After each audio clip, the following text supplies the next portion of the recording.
Welcome to Tampa Home Talk with your host, native Tampa real estate girl, Katrina Madewell, a full-time, passionate, out-of-the-box thinker, love for home ownership kind of realtor with over 21 years of combined mortgage and real estate experience. Tune in every week at this time for expert advice on everything you need to know about home ownership, finance, maintaining great credit, building wealth, and making your everyday life better, and how you can be financially successful today and tomorrow. Remember, love where you live or let Katrina fix it. Now, here's your host of Tampa Home Talk, Katrina Madewell. Good afternoon. This is Katrina Madewell with Charles Ruttenberg Realty, and you're listening to Real Estate Radio Network, Tampa Home Talk. Thank you so much for joining us this afternoon. Really excited to have our guest join us today via phone. Andrew Feinberg, which goes by Andy, has some very, very strong credentials. He's the fund manager for CGA Capital Management, LLC, and he also does some great things over there at Kiplinger. Been a columnist for 12 years. Do I have that right, Andy? Yes, you do. Thank you. And we also have some other sit-ins today for our show, our very own Jodine Carr. She's joining us today in studio. Thank you for having me, Katrina. Thanks for joining us. I know you don't get to make it in the studio that often. No, not often. And Ricardo is going to be joining us as well from Sabadell Bank. Hey, Katrina, how are you? Great. Thanks for having me, or thanks for joining me today. Thanks for having me here. So. You got it. So, Andy, I know we had you on last week, but we ran out of time very quickly. As you know, it's easy to do. But you had some fantastic points and some things that we really wanted to share and, you know, jump into some of the most commonly asked questions that you get. So whether you're a first-time investor or you're someone that has a lot of money and you're trying to figure out where to put it, that's kind of Andrew's niche. That's what you do, Andy, right? You pretty much, right. You're the people and the funds that you manage start at what, $500,000? Did you tell me? Oh, no, it's $50,000. Oh, $50,000. Okay. Yeah. So you still you do some reasonably priced stuff. So talk about last week, first of all, because I know that we ran out of time. Was there anything that you wanted to share that you didn't get a chance to finish last week, or were we able to pretty much get it all in there? Well, we were able to get it in. I just wanted to say a little more. We started to talk about mistakes that mutual fund investors make, and this is true of all investors, whether it's stocks or funds, or sort of getting the timing wrong, that they'll see that a fund has done really, really well. They'll look at the top performers, and then they'll invest, and then it'll go down. The market is cyclical. Some things are in favor for a while, then another group takes over, and if you buy the hot group late and then sell it when it starts to disappoint, that's a sure way not to do well. And you know, I want to tie that in with the question of is it too late to get into the market? Someone who has been either sitting on the sidelines or has only put some of their money into stocks or funds. And I think it's not too late, and I mean that in two ways. Not that it's a prediction that the market goes straight up from here, because it's not that at all. But don't get worried by the people on TV who talk about, you know, we're due for a 10% correction, because they happen all the time. We haven't had one since 2011, but we will, and it's not a big deal. I would imagine, Andy, that it's kind of the same across the board with a lot of things. I mean, as it is with real estate and any investment, it's going to take hits, it's going to go up, it's going to make changes. But I think for me, and you're obviously way more seasoned in this than I am, but it sounds to me like a lot of the common mistakes are not sticking it out for the long haul. Absolutely. I mean, you have to start with both a plan and a sense, a commitment that you're going to stick to the plan even when things get bad, because at some point they're going to get bad. So when do you see people freak out? I mean, I know that they're looking at their portfolio and, you know, they see when it goes up, they're all happy. They're not going to change anything. But when they see these huge dips, I imagine the more aged someone is, the more they might be concerned with that. Well, we just had an amazing decade, amazingly horrible, that we had a crash in 2000, led by the technology stocks. And then we had a crash in 2008, led by financial real estate, and the whole market went down 58%. So a lot of people I know and read about, it was like the second one was one crash too many, and they took their money out near the low, late 2008, early 2009, and instead of thinking, one, in the modern era, we've never had two crashes in so short of. Andy, let me ask you a question about that. I'm curious. You say a lot of people pulled their money out when the market dropped, but where did they put it? Well, interest rates were a little higher then, but they weren't. They put it in CDs. They put it in savings. They just couldn't bear to lose any more, which I sympathize with. This is such a common human feeling, and I've had it myself, over the years. But you have to learn as an investor to cope with that. And March 2009 was a great buying opportunity if you could just tune out, the misery of the preceding 9 years.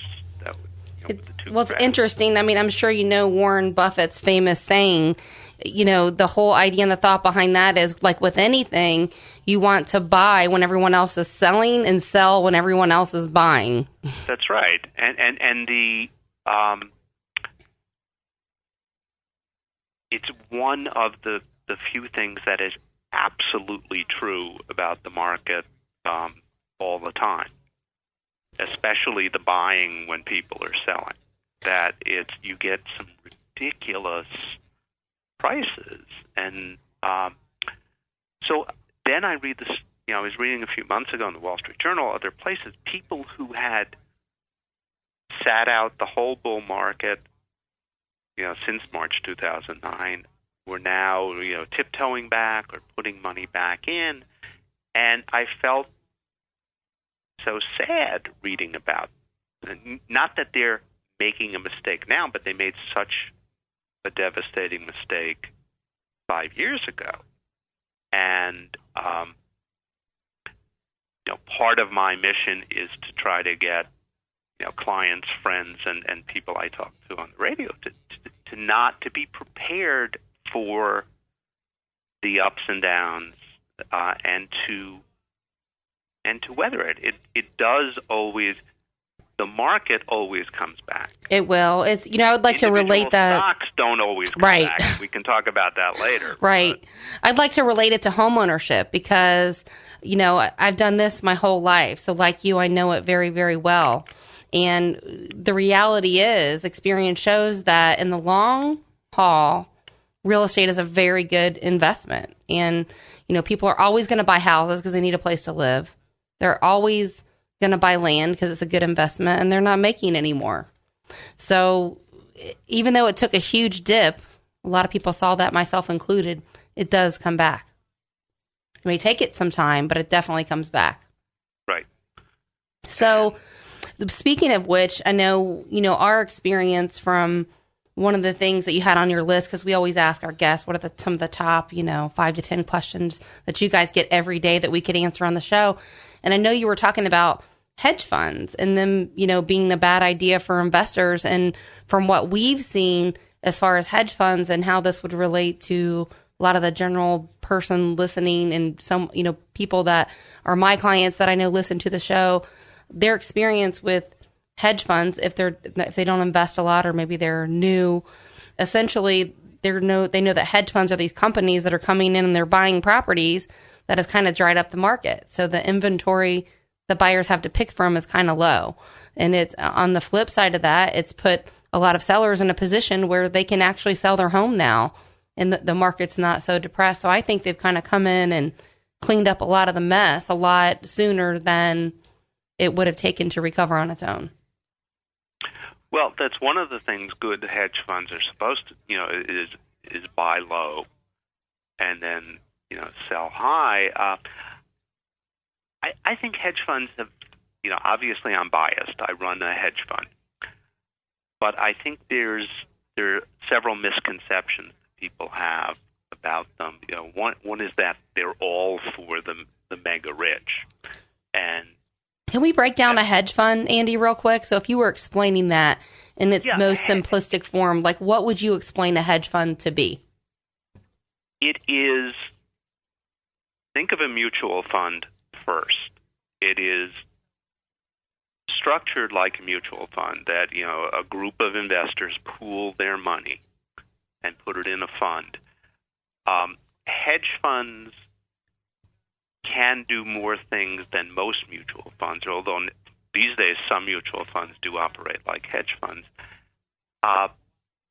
So they will sell short, bet that some stocks will go down or some sector of the market will go down.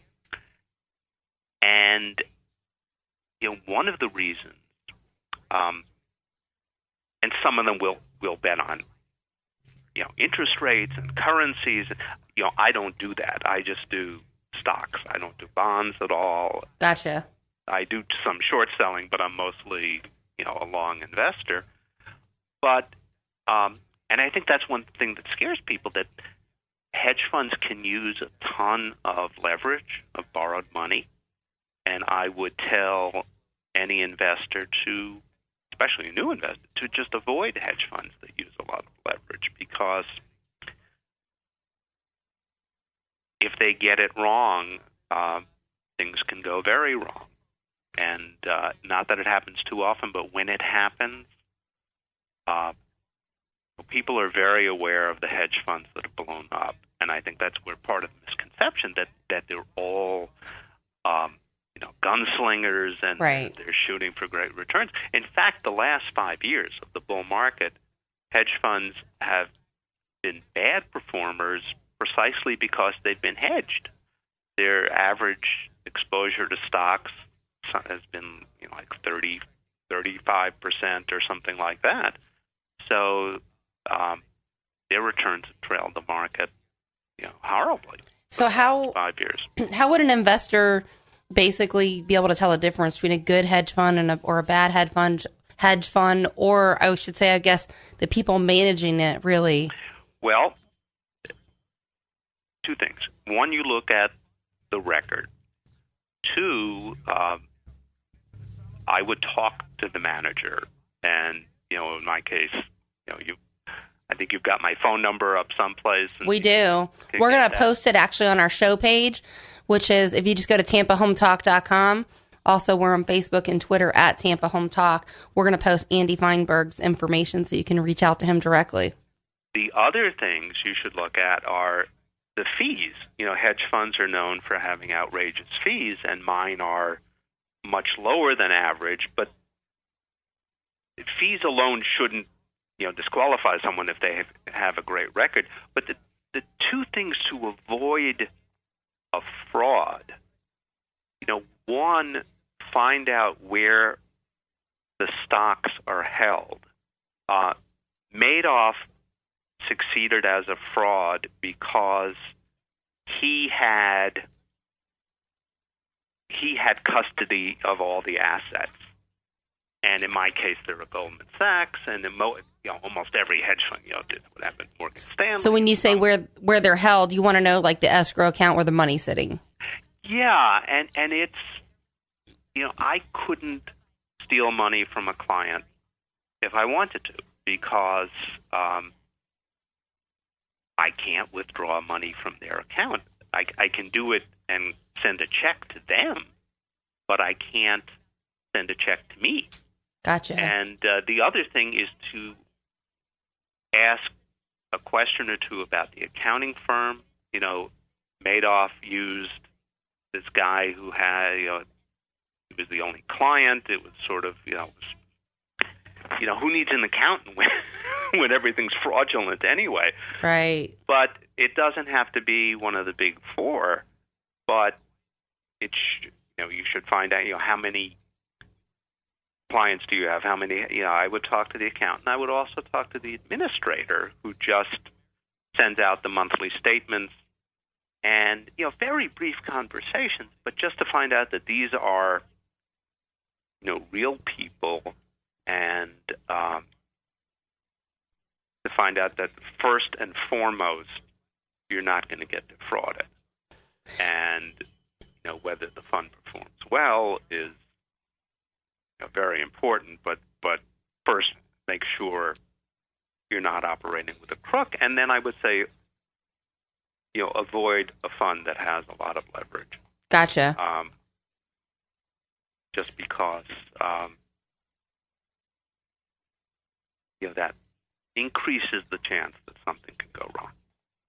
Now, I know a lot of people ask about stocks, and when they start to rally and they keep going up, up, up, up, up, and then people are always looking, wow, I should have bought that stock, right? Like Google. When you look at the price, for their initial public offering that they came on the market and where their stock price is now, it's crazy. Right. So at what point, is it too late to actually invest in a stock? Well, it's interesting you mentioned Google because, they had, the stock was down $20 today, and they had, somewhat disappointing earnings after the close yesterday. But Google had been coming down. All the high-flying tech stocks, the Facebooks, LinkedIn, and Twitter. But Google is very different it's much, much cheaper, and it has, a ton of cash. And I would say, Google right now is a very interesting stock to buy because its disappointing quarter, and I listened to the conference call and looked at, was actually, quite good. It just wasn't exactly as good as people had hoped for. But since it's been coming down, and you can get it at 15 or 20% off where it was a month ago, I think that's interesting. I remember I looked up what their IPO was. I forgot what it was, and then last time I looked them up, they were like $600 a share, and I think today they closed low fives. I'm sorry? I think they closed mid to low fives today or something. And that's after a 2-for-1 split, right? Because it had gone up over 1,200 at some point. But Google, as opposed to some, I'm going to talk about Tesla maybe in a moment. Google is truly a fabulous company, and it will have. I was going to say decades. It will certainly have another decade of really good growth ahead of it. The interesting thing about, and I'm speaking really just from a lay term, Andy, but it's interesting because when you break this stuff down and you think about it in the most simplistic form, I know for me, I kind of look at it to see, and there was a commercial I saw a long time ago where the girl was like, Dad, I need $50 to go to the mall to buy these jeans. And she was just all about, Dad, I just need $50 or $60 to go to the mall and buy these jeans. They're the latest thing. And the dad's looking it up and he's like, all right, I'll give you the $50 to go buy the jeans. Just tell me, who makes them. Give me some more information. So then he's Googling to see if it's a stock he can purchase. Right. And I think it's interesting if you just kind of follow, like, in general, like, what are trends that people do? Like, what are trends where things are going? Like, a long time ago, I was in an investment group with a bunch of girls, and we pulled our money and bought different stocks. And one of the stocks that was interesting, it was way ahead of its time that we purchased, was Sirius Satellite Radio. Mm-hmm. And if we had stuck around and stayed in our investment group, we would have done quite well. It's my opinion of it. I think we would have done very well. But, hindsight, people move on. You really have to, I guess, get in bed with the right people if you're going to invest. Right. It's probably no different than your money manager. And, in technology, especially, you have to, if you go back to the year 2000 and think of the leading search engines. There was Yahoo and Alta Vista and Microsoft Explorer, all of them, Netscape, and all of them got destroyed by a company that didn't even exist at the time. Google.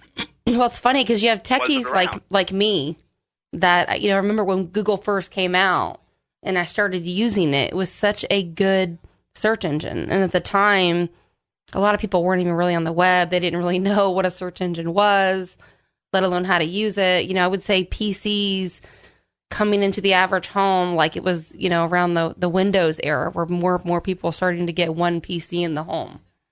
Where before, I think Mac was ahead of the curve, and they brought PCs into, the more elite, the homes that could afford it, I guess. Right. But it's so when you're buying a technology stock, and Warren Buffett, you mentioned before, he avoids them basically, right, because there is, well, they could be hit or miss. Railroad, you can't be sure it's going to have its advantage in 10 years. Nothing sure, but I think with technology, I don't know if that'd be something to sit in for the long haul, but you could definitely, I think, catch something early. This is my opinion. I'm obviously not a seasoned investor or manager like you, but my opinion is if you catch something, I think, early enough to where it's ahead of its heyday, you could make some money on it and then sell it and, try to get in on something else. Right. Well, on that point, some of my clients say, why don't we own Tesla? And there are several reasons. One, I'm a value manager. Andy, I can't wait to talk about Tesla with you because I want to talk about Tesla a little bit more and, a little bit more about that company and who they are and why it's such a cool car. We have to take a very, very quick break. We'll get back in just a minute. We're going to rejoin with Andrew Feinberg, and we're going to continue on with Tesla and why they don't own it. You're listening to Tampa Home Talk. It's Katrina Madewell. We'll be back in just a minute.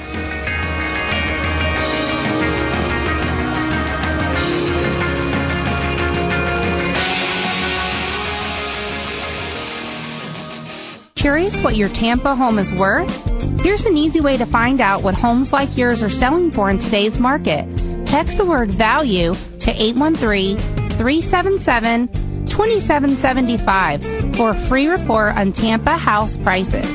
We'll send you a free report with up-to-the-minute statistics based on all homes for sale sold in your neighborhood over the last 6 months in all price ranges. To get your free report on Tampa Bay house prices, just call or text the word value to 813-377-2775. Hi, I'm Ike Antonio Thomas, Director of Salitas House, where we offer homeownership workshops, pre-purchase counseling, foreclosure intervention counseling for homeowners at risk of losing their home, financial coaching for adults and teens. Come sign up for our program where if you save $1,000, we'll give you $1,000. Call us 813-425-4847. Again, 813-425-4847. You can like us on Facebook or you can find us on the web, salitashouse.com. If you are a real estate agent and want to keep more of your hard-earned commission, call me today at 727-538-9200 extension 2. This call will change your real estate career. Curious where your credit score is? Text the word credit to 813-377-2775. Not sure where it needs to be in order to buy? We'll tell you. Simply text the word credit to 813-377-2775 for access to your credit score now.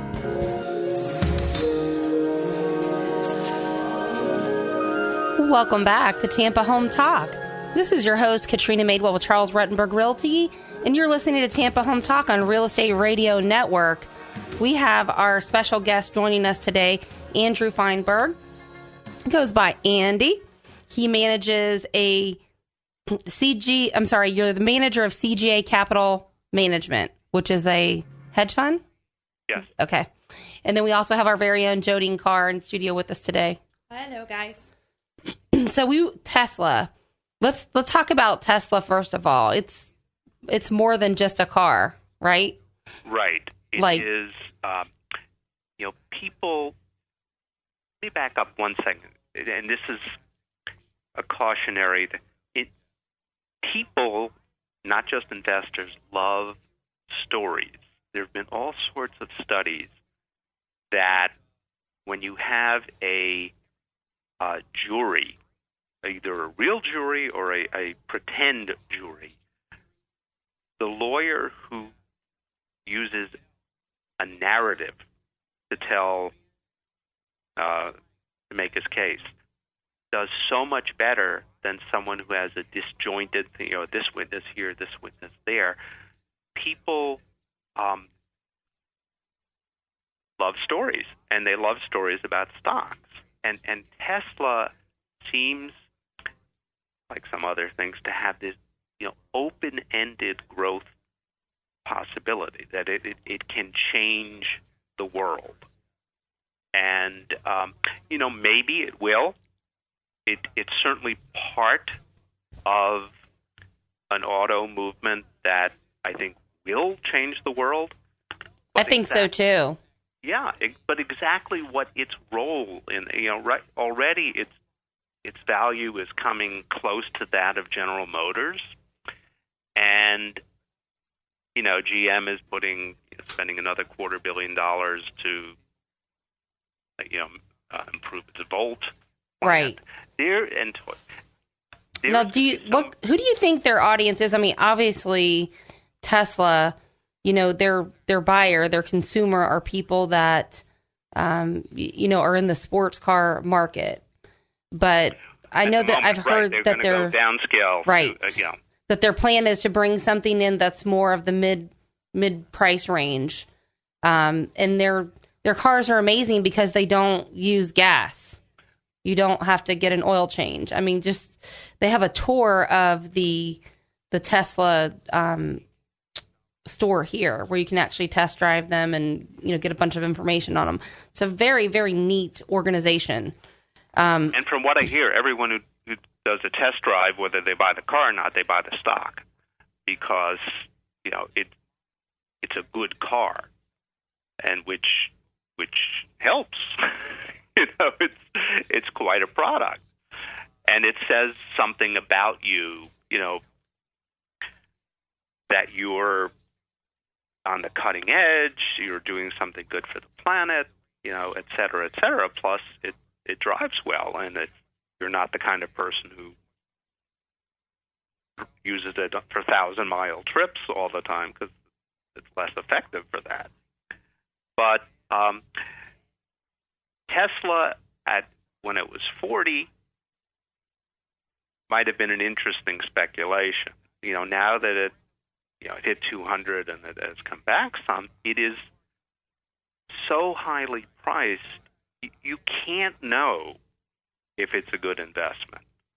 At what point did their stock shoot up? Do you know? What was the driving factor? At what point did their stock shoot up? You said it was $40 at some point. Last year, I think it was up 4 or 5-fold last year alone, or from I can check it, but it's in the last 12 months it's been a monster performer as more and more people tried the cars and loved them, and they sold out, and then they talked about making these $35,000 cars that would have more access to the middle market. I don't think a lot of people even know, about their product line. And I think if they spend a bit more money, like once they launch this product they're talking about, they spend a bit more money advertising it and marketing it to the general public, I think they're going to take a huge share. And it might be temporary, but it'd be interesting to have this conversation again, Andy, in another, 2, 3, 4 years and see what it's done. Right. Well, the thing is, they may someday grow into their valuation, but it can't happen, for at least 5 to 10 years that they're actually selling at, like 20 times earnings or even 25 times earnings, because they just can't get the production up that high. It's going to take a long time. Right. And, they may... So you think do you think their demand as other fine companies come in, but it's I remember, and I remember when Toyota said they're going to build a luxury car, and I said, yeah, right, Toyota's going to build a luxury car, and they made the Lexus, and the Lexus became this iconic luxury car and remains so today, and just this incredible home run in this new market. And which makes me think, what is Toyota and Honda and GM and Ford and BMW, what will their entries be in this market? And do you think they're going to change to compete with the Tesla it'll change products? I think they'll, not everyone will. As people, there's an economic decision they all have to make, and but they're all, if indeed we agree that this is going to change the world, that this is the future or one potential future of how we drive. Toyota, GM, Ford, etc. would be crazy not to. And GM already has the Volt. It's not a hit like Tesla's car is, but we'll see how much they can improve it. And it's interesting on their website. They're slated to looks like almost quadruple. Where they have places to essentially drive and check out the car. It'll be interesting to see how. I can't wait to see how that evolves. It's something that I'm pretty passionate about as far as being green and conserving and that type of stuff. But I know I don't want to spend the whole show on Tesla either, as cool as it would be just to talk about Tesla. When you talk about people's portfolio, and I'm sure people have different tolerations, a lot of it may be depending on age and that kind of stuff, but do you think it's good to, how do you think someone should break up their portfolio, and how much for speculation? And well, I think it is, if you had $50,000, and I'm just tossing out a number. Yeah, let's say someone has $50,000. They come to you, they say, Andy, tell me where I can put this $50,000 to make it grow. Well, I just invest, all that I invest in is stocks. And when I think the market, if I think we're going through a tough time, I will have more short positions and things. But I wasn't thinking of me so much. I was thinking if someone is managing it, and I'll get to that. My favorite, my biggest holding is residential and commercial real estate, which I want to talk about in a second. But let me just, on Tesla and speculation, I think it's great if people have a small part, 5%, maybe even 10% of their portfolio that is where they can have some excitement. And that's where Tesla, should go. And that's where other stocks like it should go, so that it's not a huge position. And if somehow it got cut in half, it's not a disaster right. portfolio. So, I would, and I think that, people can get bored and frustrated seeing stock. They may be on LinkedIn and they don't own LinkedIn, but they see how well it's done, or they may use Twitter and or they use Facebook and see how well that's done. And you can own these things, but I would own small amounts at these prices, right? And put them in the speculative. Do you think it's good to try to catch those stocks earlier at their IPO? It's certainly been good, in the last 2 years, but this has been an extraordinary time. I mean, I think the world as we live in it has changed, and when that happens, it's going to change a lot of the rules. Right.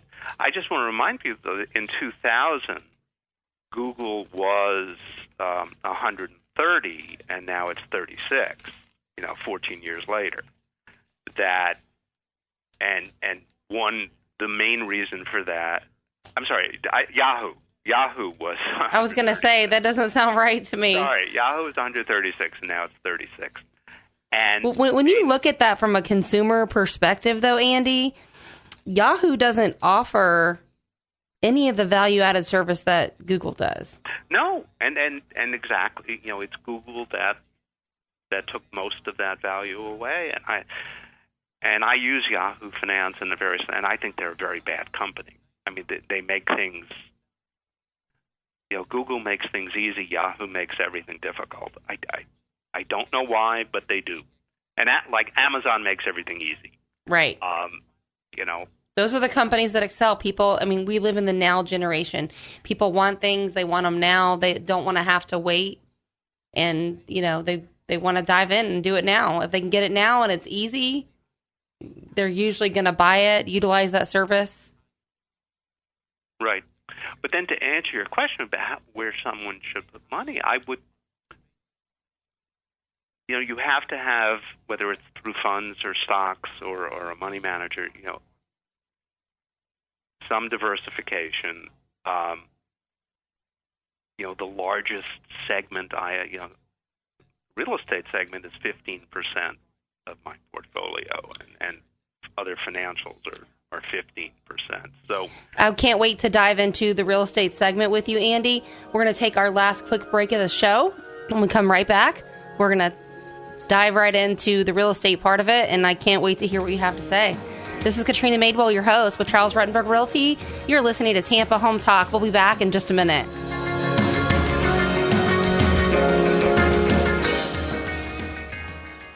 Ask me about an inside secret to save several hundreds of dollars on your annual homeowner's insurance premium. Text the word WIND, W-I-N-D, to 813-377-2775. Again, 813-377-2775. I'm John Rakowski, the broker with Charles Ruttenberg Realty. If you are a real estate agent and want to keep more of your hard-earned commission, call me today at 727-538-9200 extension 2. This call will change your real estate career.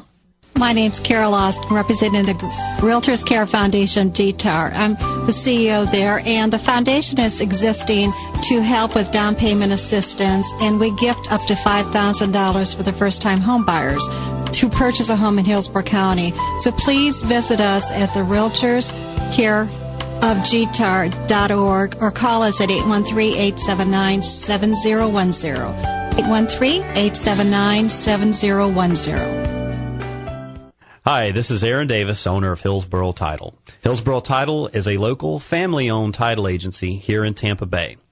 Our service, strength, and knowledge make us different. We've served Tampa Bay area for over 30 years. From Polk County to the Gulf, Pasco to Manatee, Tampa Bay, we've got you covered. Call us at 813-712-8888 or visit us on the web at thebesttitle.com. That's thebesttitle.com. Curious where your credit score is? Text the word credit to 813-377-2775. Not sure where it needs to be in order to buy? We'll tell you. Simply text the word credit to 813-377-2775 for access to your credit score now. Welcome back. You're listening to Tampa Home Talk, and I'm your host, Katrina Madewell with Charles Ruttenberg Realty. We are on Real Estate Radio Network. Joining us today via phone, we have Andy Feinberg. Andy is with CGA Capital Management, LLC.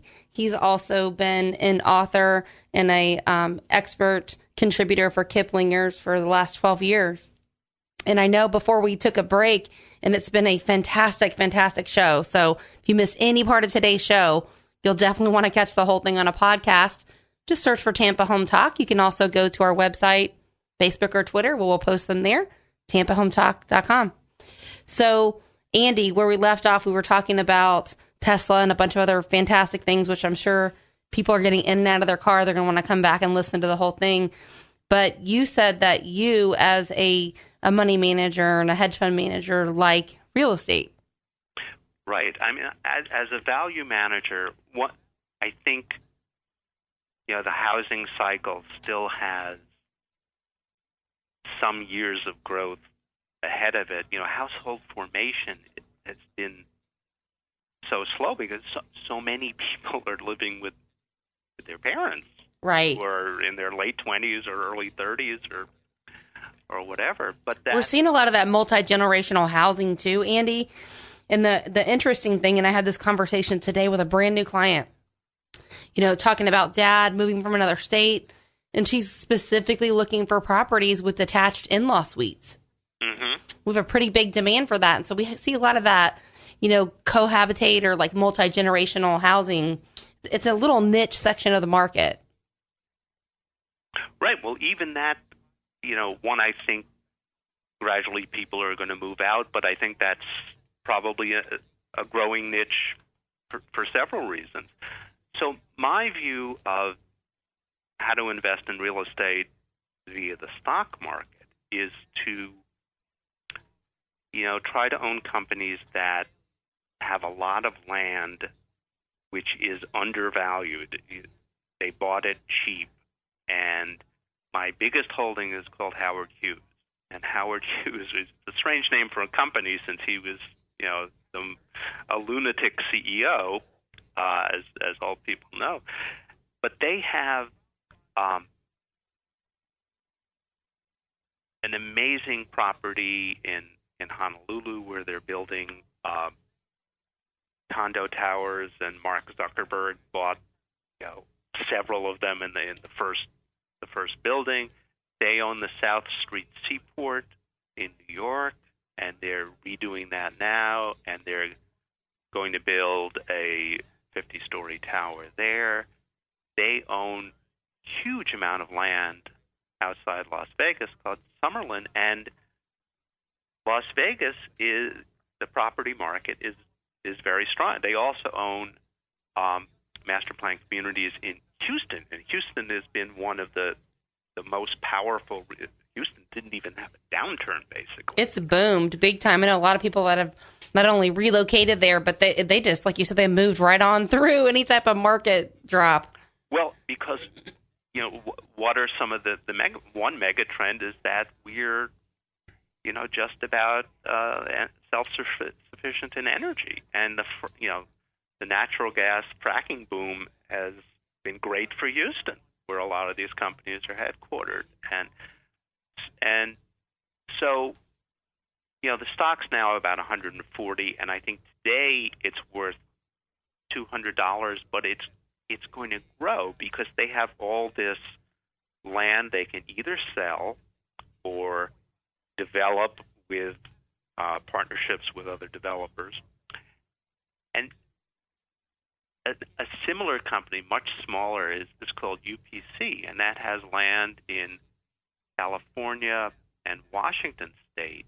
And they're a home builder, but they're also a landowner, and that's one reason the stock market likes simple story. Like, they want you to be a home builder. Don't tell me you have all this value in land.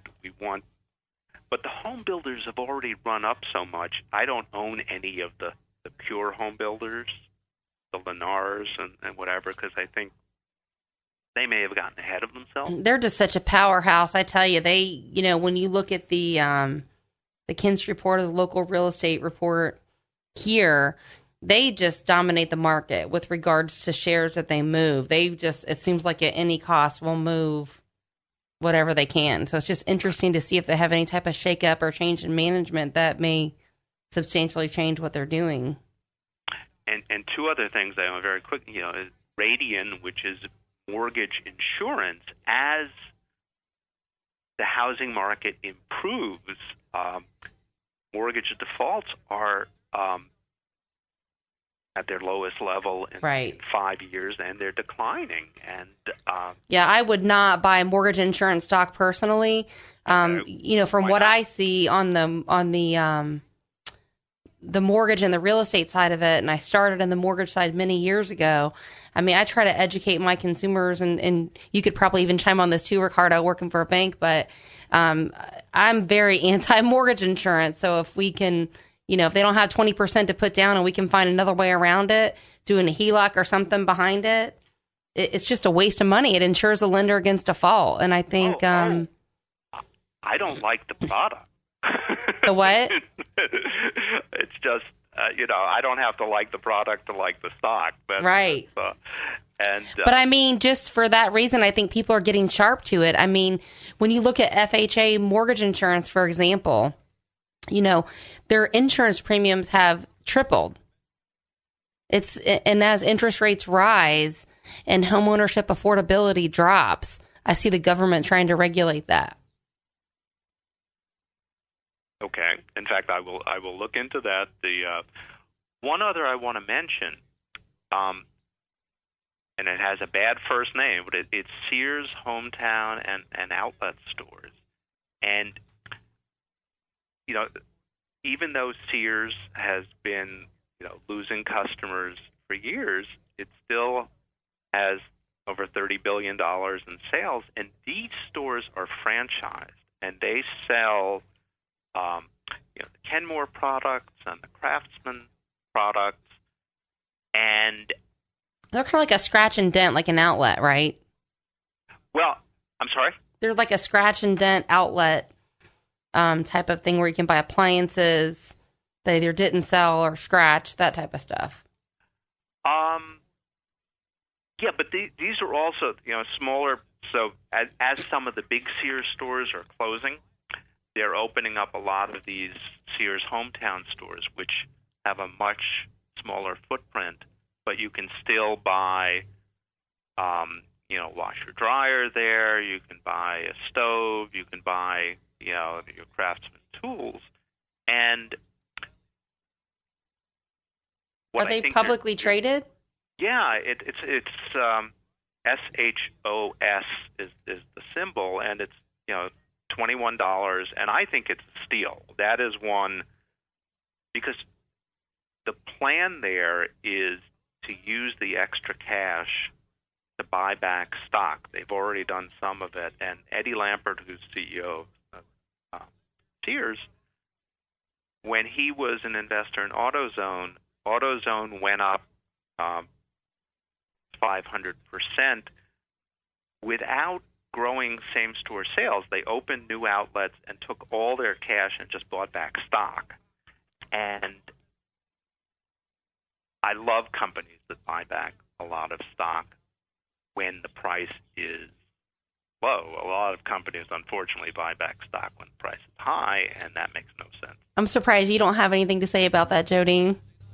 She when she joined us, she came from that world. Yeah, I came from Advanced Auto Parts, so yeah, they... Oh, okay. Yeah. Another good company. Yes, very good company. Well, there's an example of, the whole group did well. Right. O'Reilly and it's interesting, going back to your Sears Hometown Outlet, you have to look at, I guess, the nuts and the bolts sometimes too. And I think when you look at it from a general perspective, if you can reduce your overhead costs and still have a great product under a name that's known, it would make sense that they would do well, especially at a lower price stock. And in fact, they're inventory light, but you can order, you can go in, you can look at catalog, look at the internet. You can order anything that Sears sells in these stores and have it delivered, even if it's not on the floor. And so that is... that's smart. Yeah, it's and very that's smart. That's what Sears didn't do. Wouldn't you say they didn't change their business model? They never changed anything. They were the same store forever, and they got surpassed by these other big box companies. Right. I mean, it's certainly... and Sears is a wonderful, cautionary tale to invent. Something can be this, beloved brand, and then it can deteriorate for a variety of reasons. And that's, Woolworths. I'm a long-term right, Woolworths. I'm a long-term investor, but I always have my eye on the exit. Or I'm always asking, every day, every week, is this still worth owning? Has anything changed? And some people just fall in love with their stocks, and that's Wall Street's a place where there's lots of unrequited love. And sometimes I think that might be a bad thing, Andy, if nothing changes, because unfortunately the times change, and companies need to evolve with that. Absolutely. So we have to wrap up because I know we're at the top of the hour. Thank you so much for joining me today, Andy Feinberg. I really enjoyed having you on the show. It was a pleasure, Katrina. Would love to have you back with maybe some stock picks and different things of the week. So thank you so much for being my guest today. This is Katrina Madewell, and you're listening to Tampa Home Talk on Real Estate Radio Network. We are done this week, but you can catch us every Thursday and Saturday at 5 p.m. But for today, we are out. 'Cause it's a long